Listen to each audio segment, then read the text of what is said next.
Everyone, তোমরা সবাই কেমন আছো? আমরা খুব ভালো আছি। এই যে দেখতে পাচ্ছ রেডি হয়ে গেছি, একটুখানি যাবো ভিড়িঙ্গি কালীবাড়ি পুজো দিতে। তো চলো যাওয়া যাক।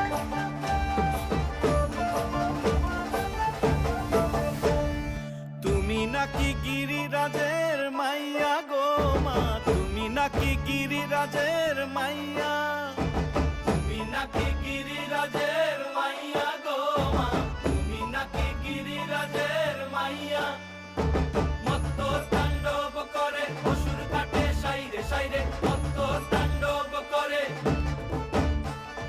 মত্ত তাণ্ডব করে অসুর কাটে সাইরে সাইরে, মত্ত তাণ্ডব নাচে নাচে মুন্ড মালিনী, মত্ত তাণ্ডব করে নাচে মুন্ড মালিনী, মত্ত তাণ্ডব করে অসুর কাটে সাইরে সাইরে, অসুর কাটিয়া। মন্দির থেকে বাড়ি চলে এসেছি, তাহলে ভিডিওটা এখানে এন্ড করছি। ভিডিওটা ভালো লাগলে like, comment, share and subscribe. দেখা হচ্ছে নেক্সট ভিডিও। চলো টাটা।